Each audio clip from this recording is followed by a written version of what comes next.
வணக்கம். Great ventures வழங்கும் லாபம் கமாடிட்டியில் ஜெயிக்கலாம் வாங்க. இன்றைய நிகழ்ச்சிக்கு நம் அரங்கத்திற்கு வந்திருப்பவர் கிரேட் வெஞ்சர்ஸ் நிறுவனத்தின் தலைவரான திரு ஹரிஹரன் அவர்கள். கமாடிட்டியில் ஜெயிப்பது எப்படி என்பது குறித்து நம்முடைய விளக்கம் அளிக்க இருக்கிறார். நேர்களை நீங்கள் செய்ய வேண்டியது டிவி ஸ்கிரீன்ல பிளாஷ் ஆகிட்டு இந்த நம்பருக்கு டயல் செய்து உங்கள் கேள்விகளை கேட்கலாம். வாங்க நிகழ்ச்சிக்கு போகலாம். வணக்கம் சார். வணக்கம். நேற்றைய கமாடிட்டி வாணிபம் எப்படி இருந்தது சார்? ஆரம்பிக்கும் பொழுது எப்படி இருந்தது? தங்கம் எதிர்பார்த்த மாதிரி நேற்று முன்தினம் சொல்லியிருந்தோம் $1280 மேல மார்க்கெட் இன்னைக்கு முடிவடைஞ்சது அப்படின்னா அங்கிருந்து அப் ட்ரெண்ட் ஒரு $10 ரொம்ப வேகமா ஏறும் அப்படின்னு எதிர்பார்த்தோம். அதே மாதிரி நேற்று $1297 வரைக்கும் மார்க்கெட் ஏறி இருக்கு.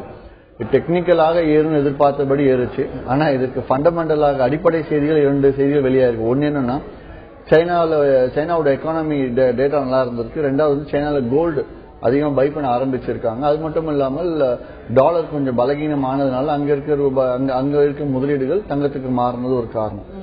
சோ அதனை அடுத்து வெள்ளியும் ஓரளவுக்கு ஏறி $20 $24 பக்கம் முடிவடைஞ்சிருக்கு. சோ இப்போதைக்கு தங்கத்துக்கும் வெள்ளிக்கும் ஒரு அப் ட்ரெண்ட் தான். இன்னைக்கும் இட்ஸ் ப்ராப்பர் பை ட்ரெண்ட் தான் சொல்லலாம். அதே கச்சா எண்ணெய் எடுத்து பார்த்தோம்னா இது இன்வென்டரி கொஞ்சம் வீக்கா இருந்திருக்கு. அதனால மார்க்கெட் அப்ப இருக்கு. நேற்று கச்சா எண்ணெய் இயற்கை எரிவாயு தென்கிழக்கு அமெரிக்காவின் தென்கிழக்கு பகுதியில் சூறாவளி மறுபடியும் உருவாயிருக்கு அப்படின்னு ஒரு செய்தி வெளியானதுனால நேற்று இயற்கை எரிவாயுவும் கொஞ்சம் ஏறி கிட்டத்தட்ட $113 ஏறி முடிவடைஞ்சிருக்கு. $308 முடிவடைஞ்சிருக்கு. பேஸ் மெட்டல்ஸ் பொறுத்தவரையில சைனாவோட பொருளாதார டேட்டா 1-2 வெளியா இருக்கிறதுனால கொஞ்சம் அடிப்படை உலோகங்களுக்கான தேவைப்பாடுகள் அதிகரிக்கலாம் அப்படிங்கிற எதிர்பார்ப்புல இந்த காப்பர், நிக்கல், ஜிங்க், லெட் எல்லாமே கொஞ்சம் ஏறி மார்க்கெட் முடிவடைஞ்சிருக்கு. சோ இதை வச்சு பார்க்கும்போது இன்னைக்கு பேஸ் மெட்டல்ஸ் மேலும் கொஞ்சம் அப் ட்ரெண்ட்ல இருக்கணும்ன்ற எதிர்பார்ப்பு. நேத்தோட டேட்டாஸ் இன்னைக்கு கண்டினியூ ஆகணுங்கிறதா இன்னைக்கு நேத்தோட மார்க்கெட் ட்ரெண்ட் இன்னைக்கு அப்படியே கண்டினியூ ஆகணுங்கிறதா என்னோட எதிர்பார்ப்பு.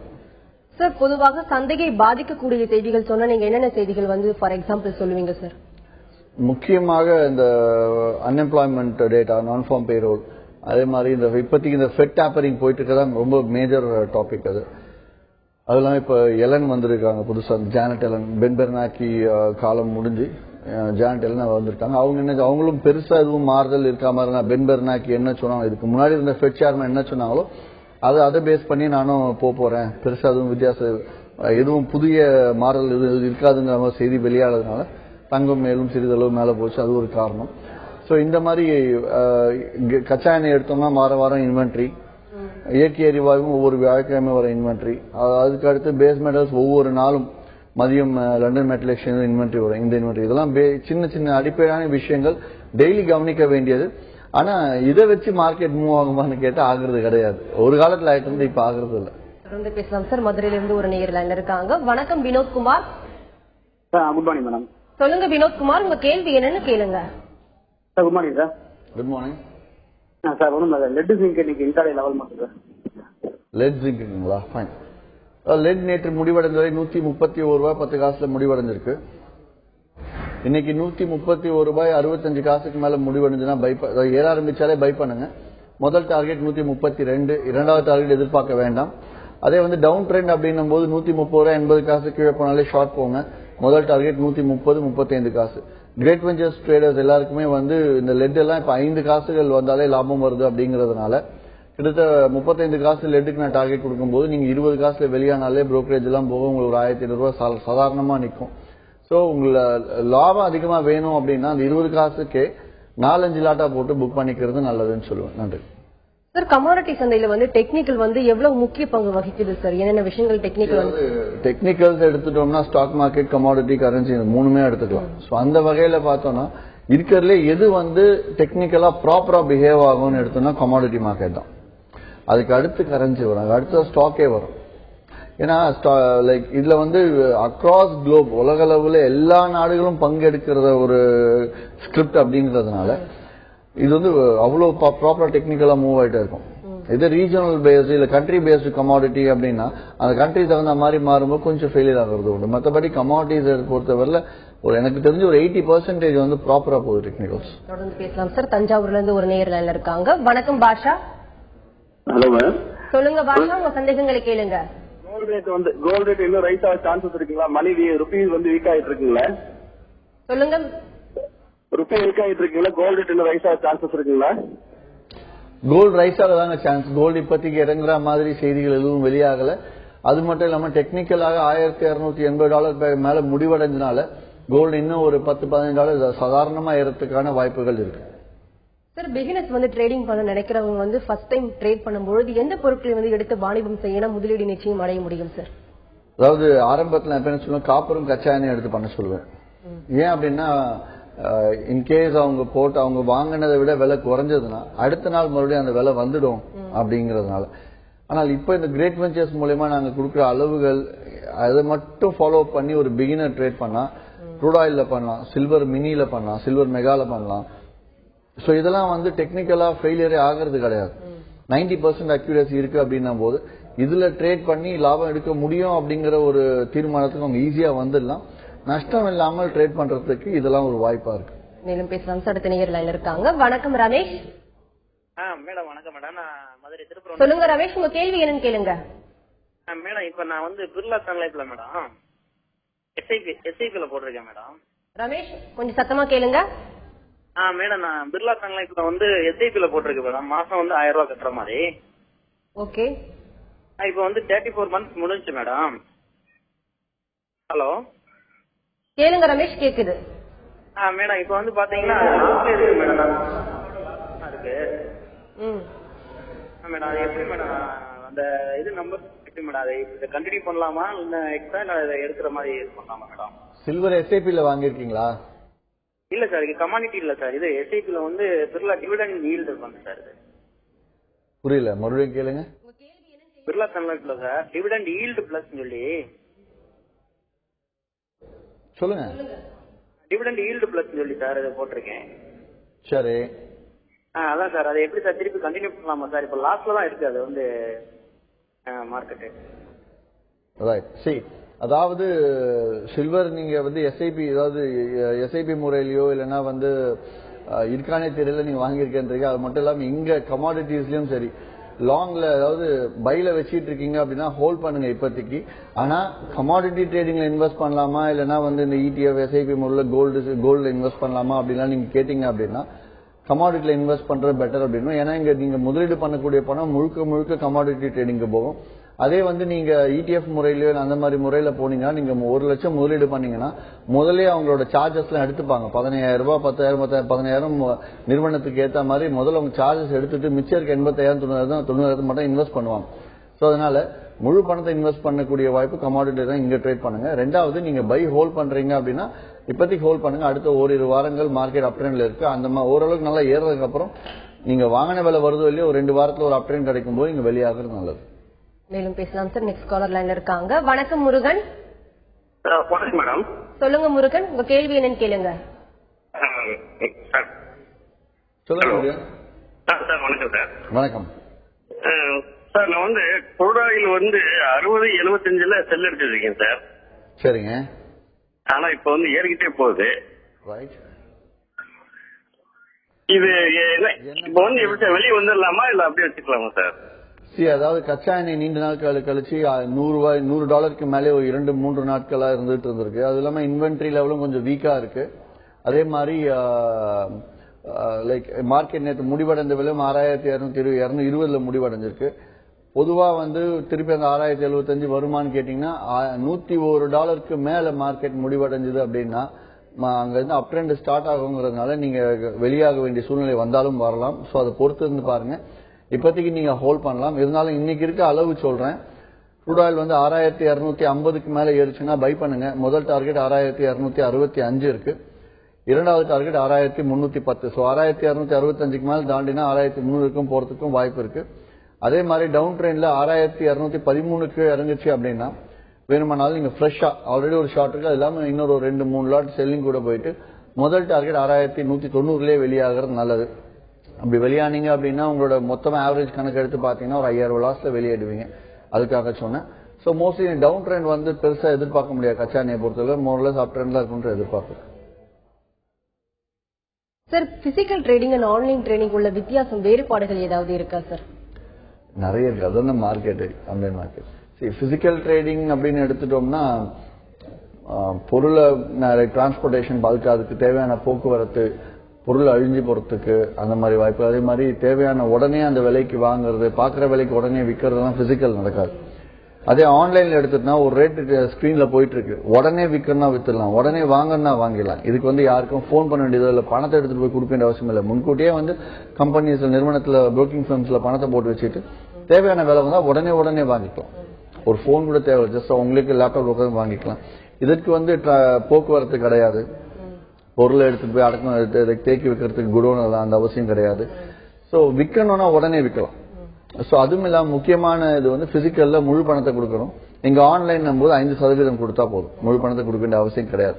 சோ இந்த விஷயங்கள்லாம் மைண்ட்ல வச்சுக்கிட்டாலே போதும், ஆன்லைன் இஸ் ஃபார் பெட்டர். ஆனா இன்னொரு ஒரே டிஸ்அட்வான்டேஜ் என்னன்னா, ஆன்லைன் அப்படிங்கிறப்போ 5% போட்டா போதும் அப்படிங்கறதுனால வெறும் 5% போட்டுட்டு மார்க்கெட் ஒரு பொருளோட விலை 5% ஏத்தமா இருக்கும்போது ரொம்ப சாதாரணமா நடக்கும்.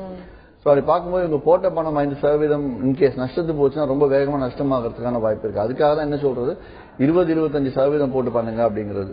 இதுல வந்து சில இடத்துல வந்து எக்ஸ்போஷர் லிமிட் நிறைய கொடுக்குறேன், ட்ரேட் பண்ணுங்க. அதெல்லாம் வந்து லிமிட்டை கொடுத்து ட்ரேட் பண்றது எங்களை வாழ வைக்கிறதானே தவிர கிளைண்ட் அதனால வாழ்ந்து நான் பார்த்ததே கிடையாது, லிமிட் அதிகமா இங்க ட்ரேட் பண்றதுல. தொடர்ந்து பேசலாம் சார். அடுத்த நேரில் இருக்காங்க. வணக்கம் சுந்தரராஜன் சார். வணக்கம் சார். சொல்லுங்க சுந்தரராஜன். இது நேச்சுரல் கேஸ் வந்து இப்ப எப்படி இருக்கும், என்ன இது குறையுமா, எப்ப குறையுங்கிறத கேட்கணும். கேஸை பொறுத்த வரைக்கும் இப்போதைக்கு ஒரு அதாவது ட்ரெண்ட் மார்க்கெட் அப்படிங்கறத விட மார்க்கெட் வந்து இந்த குளிர்காலம் அமெரிக்காவில் இருக்கக்கூடிய குளிர்காலத்துக்கு பெரிய அளவில் பிஹேவியர் கொடுத்துட்டு இருக்கு மார்க்கெட். கேஸை பொறுத்த இப்போதைக்கு அப் ட்ரெண்ட்ல தான் இருந்துட்டு இருக்கு. இருந்தாலும் அப்பப்போ இறங்கி ஏறது உண்டு. இருந்தாலும் நீங்க டெக்னிக்கலாக அதை வந்து கேஸ் இப்போதைக்கு பார்க்க வேண்டாம், ஃபண்டமெண்டல மட்டும் பார்த்து ட்ரேட் பண்ணுங்க. ஏன்னா வந்து டெக்னிக்கல் பிஹேவ் ஆகாதுன்ற ஒரு சூழ்நிலை நிலவிட்டு இருக்கு. அதனால கேஸை பொறுத்தவரையில அன்னன்னைக்கு டெக்னிக்கல்ஸ் பார்த்து பண்றீங்களா தாராளமா ஹிட் ஆகுது. அதே வந்து நீங்க அடுத்த ஒரு வாரம் 10 நாளைக்கு கேட்டீங்கன்னா 350 போகுன்ற எதிர்பார்ப்பு ஏற்கனவே இருந்துச்சு, போயிட்டு வந்துருச்சு மார்க்கெட். மறுபடியும் 350 போகுமா அப்படிங்கிற ஒரு பார்வை இப்போதைக்கு வேண்டாம், எண்ணமும் வேண்டாம். இப்போதைக்கு டெய்லி பேசிஸ்ல இன்ட்ராடேல பண்ணா பண்ணுங்க. இன்னைக்கு இயற்கை எரிவாயு எடுத்துக்கிட்டீங்கன்னா 310க்கு மேல ஏறிச்சுன்னா பை பண்ணுங்க. முதல் டார்கெட்டே 314.50 காசு இருக்கு, கிட்டத்தட்ட 4 ரூபா பக்கம் லாபம் இருக்கு. அதே வந்து 302.45 காசுக்கு இறனா மட்டும் ஷார்ட் போங்க. அப்படி போனீங்கன்னா முதல் டார்கெட் 299.40 காசு, கிட்டத்தட்ட 3 ரூபா லாபத்துக்கு இருக்கு. சோ எந்த பக்கம் போனாலும் என்ட்ரி கொடுங்க. சிலவங்க என்ன பண்றாங்க, பை சைடு போனா லாபம் எடுக்கிறாங்க, இதை வச்சு அதே மாதிரி செல் சைடு இருந்தாலும் மறுபடியும் ட்ரேட் லாபம் எடுக்கிறாங்க. முடிஞ்சா அதை பயன்படுத்திக்கோங்க. நன்றி. தொடர்ந்து பேசலாம். நெக்ஸ்ட் காலர் லைன்ல இருக்காங்க. வணக்கம் சீதாராமன். வணக்கம். இது சார் ஒரு கேள்வி கேளுங்க. ட்ரேட் பண்ணும்போது புரோக்கரேஜ் கழிச்ச பிறகு சேல் டாக்ஸ் எல்லாம் போடுவாங்களா, இல்ல அது இல்லாம டாக்ஸ் போடுவாங்களா? ரைட். அதாவது சார்ஜஸ் வைஸ் வந்து நீங்க 3-4 சார்ஜஸ் கவனிக்க வேண்டியது இருக்கும். ஒன்னு என்னன்னா, கம்பெனி நிறுவனம் வாங்கக்கூடிய புரோக்கரேஜ், அதுக்கப்புறம் எம்சிஎக்ஸ் மல்டி கமாடிட்டி எக்ஸ்சேஞ்சுக்கு நீங்க கொடுக்கக்கூடிய பணம் புரோக்கரேஜ், இது ரெண்டுத்துக்கும் சர்வீஸ் டாக்ஸ், அதுக்கப்புறம் சிடிடி, அது இல்லாம புதுசா வந்து ஒரு 6 மாசம் 1 வருஷம் எடுத்து ஆக போகுது ஸ்டாம்ப் டியூட்டின்னு சொல்லிட்டு இந்த லோக்கல் ஸ்டேட் கவர்மெண்ட் போட்டிருக்கு. ஸ்டாம்ப் டியூட்டி பெரிய அளவு வரதில்லை, இருந்தாலும் நீங்க கேட்டதுக்காக அவ்வளோத்தையும் சொல்லிடுறேன். ஸ்டாம்ப் டியூட்டிக்கும் சிடிடிக்கும் சர்வீஸ் டாக்ஸ் வராது, புரோக்கரேஜுக்கும் எம்சிஎக்ஸ் சார்ஜஸ்க்கு மட்டும் சர்வீஸ் டாக்ஸ் வரும். சரி, இந்த வீக் கண்டக்ட் பண்ற செமினார்ஸ் பத்தி சொல்லுங்க. இந்த செமினார்ஸ்ல வந்து என்னென்ன நியூ செஷன்ஸ் வந்து கண்டக்ட் பண்றீங்க சார்? செமினார் இந்த வாரம் சென்னையில் வரும் சனிக்கிழமை மாலை 5:30 மணிக்கு sir P T Thyagaraya hall, G N Chetty road, T நகரில் நடக்க இருக்கு. இதற்கு அனுமதி இலவசம் தான், முன்பதிவு அவசியம். அதே மாதிரி முக்கியமான நிபுணர்கள்லாம் கலந்துக்கிறாங்க அதுல. அது மட்டும் இல்லாமல் அதுல என்னென்ன விஷயங்கள் சொல்லிக் கொடுக்கறதுன்னா, மார்க்கெட்ல ஆல்ரெடி ட்ரேட் பண்ணி நஷ்டம் இழந்து இன்னும் பணமே அதாவது திருப்பி மீட்ட முடியாம இருக்கவங்க, அதுக்கப்புறம் சில இடத்துல நான் இன்வெஸ்ட் பண்ண பணமே திருப்பி வரலங்கிறவங்க, அதுக்கப்புறம் வந்து மார்க்கெட்டே சுத்தமா தெரியாது, எந்த நிறுவனத்தை அணுகிறதுன்னு தெரியல அப்படிங்கிறவங்களுக்கு ஒரு ரொம்ப பேஸ்ல இருந்து ஒரு பயிற்சி. அது மாதிரி எப்படி இந்த ஆல்ரெடி ட்ரேட் பண்றவங்க எப்படி வந்து லாஸ் பண்ணாம ட்ரேட் பண்றது அப்படிங்கிறது. இதுல வந்து முக்கியமா என்ஜாய் பண்ண போறவங்க யாரு அப்படின்னா, ஏற்கனவே ட்ரேடிங்கே தெரியாம புதுசா வராங்களா, இவங்க வந்து ரொம்ப ஈஸியா நம்ம சொல்றது கேட்டுப்பாங்க. ட்ரேடிங் பண்றவங்க பண்ண தவறுதல் மாத்துறதுக்கு கிரேட் வெஞ்சர்ஸ்ல நிறைய வழிகள் இருக்கு. லெவல்ஸ், சார்ட், டிப்ஸ் இதை எப்படி யூஸ் பண்ணணும் சொல்லி கொடுப்போம். Sir, e gold and e silver பத்தி நீங்க என்ன சொல்றீங்க? இது முதலீடு செய்யலாமா சார் ஈகோல்ட் அண்ட் இ சில்வர்ல? ஈகோல்ட் இ சில்வர் தடை செய்யப்பட்டிருக்கு, கிட்டத்தட்ட வந்து ஒரு 6 மாத காலம் மேல ஆகுது. ஈகோல்ட் இ சில்வர் தடை செய்யப்பட்டது அப்படின்னா, அது ஈகோல்ட் e silver national spot exchange, அந்த சந்தையே வந்து தடை செஞ்சிருக்காங்க இந்திய அரசாங்கம். அது சந்தையை தடை செய்ததுக்கு மக்களுக்கு போய் சேர வேண்டிய பணம் சேரலையோ இல்லைன்னா அவங்களுக்கு போக வேண்டிய தங்கமும் வெள்ளியும் போகலையோ அப்படிங்கிற மாதிரிலாம் எதுவுமே கிடையாது. முழுக்க முழுக்க அதுல விவசாய பொருட்களும் எலக்ட்ரானிக் கான்ட்ராக்ட்ஸ்ல போகும்போது அதை அதனால எக்ஸ்சேஞ்ச் சைட்ல ஓரளவு மணி லாண்டரிங் பண நடமாட்டம் தவறான முறையில் நடந்திருக்கு அப்படிங்கறதுனால அந்த எக்ஸ்சேஞ்சை நிப்பாட்டணும்னு போனதுனாலதான் பொதுமக்களுக்கு இன்னும் போய் சேரல. இந்த பொதுமக்களுக்கு யாரா என்னென்ன முதலீடு செஞ்சாங்க எவ்வளவு போய் சேரணும் அப்படிங்கறதுதான் அரசாங்கம் இப்போ இந்திய அரசாங்கம் முழுக்க இறங்கி கவனிச்சிட்டு இருக்கு. அது எல்லாருக்கும் போய் சேர்ந்துடும். அதுல டவுட் என்ன, கொஞ்சம் நாள் தாமதம் ஆகுது. வேற மாதிரி மேலும் பேசலாம் சார். அடுத்த நேர்ல இருக்காங்க. வணக்கம் கோபாலகிருஷ்ணன். சாரி மேடம், பேர் குமார், நான் திருச்சியிலிருந்து பேசுறேன் மேடம். சொல்லுங்க, உங்க கேள்வி என்னன்னு கேட்கலாம். சார் நான் கிரேட் ஃப்ரெண்டா பேசுறேன் திருச்சியில. Very good sir. நான் இப்ப பண்றேன் இருந்துச்சுன்னா நான் எதுல பண்ணா நான் பெஸ்டா ப்ராஃபிட் எடுக்க முடியும் சார்? மந்த்லி நான் ஒரு 10% சார். ரைட். சி, அதாவது நீங்க மட்டும் எல்லாருமே கவனிங்க. கிரேட் வெஞ்சர்ஸை பொறுத்த வரைக்கும் அந்த காலையில 10:15 மணிக்கு கொடுக்கக்கூடிய அளவுகளை எடுத்து பண்ணால் நஷ்டம் 80% நஷ்டமாகாது, லாபத்துல தான் முடியும். 80% மாதிரி ஒரு நிலைமை இருந்துட்டு இருந்தது.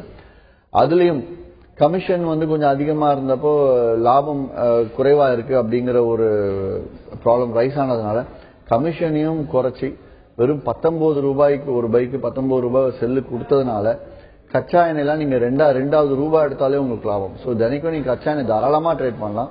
8 ரூபாய் லாபம் வைங்க, ஈஸியா உங்களுக்கு லாபத்தை தான் கொடுக்குது. அது மட்டும் இல்லாம காப்பர் எடுத்தா 15 காசு தானாலே லாபம். இந்த லெட், ஜிங்க், அலுமினியம் இந்த 3 கமாடிட்டி எடுத்துட்டீங்க அப்படின்னா அடுத்த 5வது காசுல வாங்குறீங்க, 5வது காசுல அடுத்த காசுல அடுத்த டிக்ல வித்தாலே உங்களுக்கு லாபம். ஸோ இந்த மாதிரி தங்கத்தை பொறுத்தவரை 6-7 ரூபாய் லாபம், வெள்ளியை பொறுத்தவரை 12 ரூபாய் லாபம் வருது. ஸோ இந்த மாதிரி உங்களோட லாபம் புரோக்கரேஜ் ரொம்ப குறைஞ்சிருக்கிறதுனால அளவுகளை பயன்படுத்தி ஆரம்பத்துல நீங்க கச்சா எண்ணெயும் சில்வரும் ட்ரேட் பண்ணி பாருங்க. கண்டிப்பா உங்களுக்கு லாபகரமா தான் முடியும். நன்றி சார். இன்றைக்கான லெவல்ஸ் பற்றி சொல்லுங்க சார். கோல்டு சில்வரும் என்ன சொல்லலாம். கோல்டு நேற்று முடிவடைந்துள்ள 29,132 முடிவடைஞ்சிருக்கு. இன்னைக்கு 29,146க்கு மேல ஏறுன்ற எதிர்பார்ப்பு நிறைய இருக்கு. அப்படி ஏறுச்சுன்னா உடனே பை பண்ணலாம். முதல் டார்கெட் 29,193. இந்த டார்கெட் வரத்துக்கும் வாய்ப்பு நிறையவே இருக்கு. இரண்டாவது டார்கெட் 29,253. இதே ஷார்ட் போன்னு நினைக்கிறவங்க நிதானமா இருந்து 29,069 கீழே தான் ஷார்ட்டே போகணும். அப்படி போனா முதல் டார்கெட் 29,039, ரெண்டாவது டார்கெட் 28,945. இது இன்னைக்கு தங்கத்தோட அளவுகள். சார், இனி வரும் காலங்களில் காப்பரோட ஃபியூச்சர் ட்ரெண்ட் எப்படி இருக்கும், என்னவாக இருக்கும் சார்? இந்த பேஸ் மெட்டல்ஸ் அடுத்த ஓரிரு வாரங்கள், அடுத்த வாரம் வரைக்கும் வேணா கொஞ்சம் அப் ட்ரெண்ட்ல இருக்கலாம். ஏன்னா சைனீஸ் டேட்டா வெளியாயிட்டு இருக்கு. இதுக்கு தகுந்த மாதிரி எதுவும் நெகட்டிவா யூஎஸ் ஸ்டாக் மார்க்கெட் ஃபாலோ ஆச்சு, இல்லைன்னா யூஎஸோட எக்கானமி கொஞ்சம் ஃபாலோ ஆச்சு அப்படின்னா உடனே திருப்பி இறங்க ஆரம்பிக்கும், ரிக்வயர்மெண்ட் கம்மியா இருக்குங்களுக்கு. ஸோ இந்த மாதிரி விஷயங்களை கவனிச்சு பார்க்கணும். பட் டெக்னிக்கலா எடுத்து பார்த்தோம்னா அடுத்த ஒரு வாரம் டவுன் ட்ரெண்ட் கிடையாது, அப் ட்ரெண்ட். ஆனால் அப் ட்ரெண்ட்லேயே கொஞ்சம் ஸ்லகிஷா இருக்கும். மார்க்கெட் ஏறுற மார்க்கெட் கொஞ்சம் நிதானமா இறங்கி ஏறிட்டு. தட் இஸ் ஆன் அப் ட்ரெண்ட்ல ஒரு ஸ்லகிஷ்னஸ், டவுன் ட்ரெண்ட் இல்லாம. சார், ட்ரேடிங்ல நிறைய பேர் நஷ்டம் அடைஞ்சிருக்காங்க. நஷ்டம் அடைஞ்சவங்களுக்கு திரும்ப லாபம் பெற என்னென்ன வழிமுறைகளை பின்பற்றணும் சார்? திரும்ப லாபம் பெற நஷ்டம் அடைஞ்சு அதாவது முதல் விஷயம்னா அவங்க பண்ண நஷ்டத்தை போய் உடனே சம்பாதிக்கணும்னு நினைக்கிறது தான் முதல் தப்பு. அதை அவங்க எதிர்பார்க்க கூடாது. ஆனால் புதிதாக பண்ணக்கூடிய முதலீடுக்கு மாதம் 10% அப்படிங்கிறது நான் நிறைய வாட்டி சொல்லிட்டே இருக்கேன், ரொம்ப சுலபமா எடுக்கலாம்ட்டு. அந்த வாய்ப்பு கிரேட் வெஞ்சர்ஸ்ல 100% இருக்கு. அதை வேணா பயன்படுத்தி நீங்க நஷ்டப்பட்டது எடுக்கிறீங்களோ இல்லையோ, பண்ணக்கூடிய முதலீடுக்கு மாதம் 10% எடுக்கலாம் ஒரு நம்பிக்கையை எடுத்துட்டு வாங்க. தொடர்ந்து பேசலாம் சார். அடுத்த நேயர் இருக்காங்க. வணக்கம் புஷ்பா. நாங்க நாமக்கல்ல இருந்து பேசுறேங்க மேடம். சொல்லுங்க புஷ்பா, உங்க கேள்வி என்னன்னு கேளுங்கம்மா. எங்க பொண்ணுக்கு மேரேஜ் பண்ணலான் இருக்கிறோங்க. ஓகே. அதுக்கு நகை வாங்கணும், எப்படிங்க ஏது வாங்கறதுக்கு? இப்ப வாங்குறாங்களா இன்னும் கொஞ்ச நாள் கழிச்சு வாங்குறாங்க? இல்லைங்க, தங்கத்தின் விலையும் வெள்ளியோட விலையும் ஏறதான் போகுது இன்னும் அடுத்த ஒரு வாரங்களுக்கு. அதனால நீங்க வாங்கன்னா இப்பயே வாங்கிக்கோங்க. அதுக்குன்னு 2 வாரம் கழிச்சு தங்கத்தில இறங்குமான்னு கேட்டா அதற்கான வாய்ப்புகளும் குறைவா தான் இருக்கு. அதனால இப்ப இருக்க ரேட்டு ஒரு கம்மியான விலையினால வாங்கிடுங்க. நன்றி. செமினார்ஸ் பற்றி திரும்ப சொல்லிடுங்க சார். செமினார் மீண்டும் ஒரு முறை சொல்றேன். வரும் சனிக்கிழமை மாலை 5:30 மணிக்கு சென்னையில் sir PT Thyagaraya hall T நகரில் நடக்க இருக்கு. இதுக்கு முன்பதிவு அவசியம் தான், அனுமதி இலவசம். முக்கியமான சிறந்த நிபுணர்கள் கலந்துக்கிறாங்க. அதுல உங்க கேள்விகள் கேள்விகளுக்கு கண்டிப்பா பதில் கிடைக்கும். அதே மாதிரி மேற்கொண்டு நஷ்டமாகாமல் கமாடிட்டி சந்தையில எப்படி லாபம் பண்ணிட்டு லாபகரமா ட்ரேட் பண்றது அப்படிங்கிறது சுலபமான முறையில சொல்லிக் கொடுக்குறேன் அந்த கருத்தரங்கத்துல. கலந்துக்கோங்க. நன்றி. நன்றி சார். இவ்வளவு நேரமா கமாடிட்டி வாணிபத்தில் ஜெயிப்பது எப்படி என்பது குறித்து பலவிதமான தகவல்களை நீங்க பதிவு செஞ்சீங்க சார். நேரில் கேட்ட ஒவ்வொரு கேள்விக்கும் ரொம்ப பொறுமையா பதிலளிச்சீங்க. நன்றி சார். நன்றி. கிரேட் வெஞ்சர்ஸ் வழங்கும் லாபம் கமாடிட்டிகள் ஜெயிக்கலாமாக நிகழ்ச்சிக்கு இன்று நம் அரங்கத்திற்கு வந்திருப்பவர் கிரேட் வெஞ்சர்ஸ் நிறுவனத்தின் தலைவரான திரு ஹரிஹரன் அவர்கள். கமாடிட்டிகள் ஜெயிப்பது எப்படி என்பது குறித்து அவர்கள் சொன்ன பலவிதமான கருத்துக்கள் உங்களுக்கு ரொம்பவே பயனுள்ளதாக அமைஞ்சிருக்கும். மீண்டும் சந்திப்போம். வணக்கம்.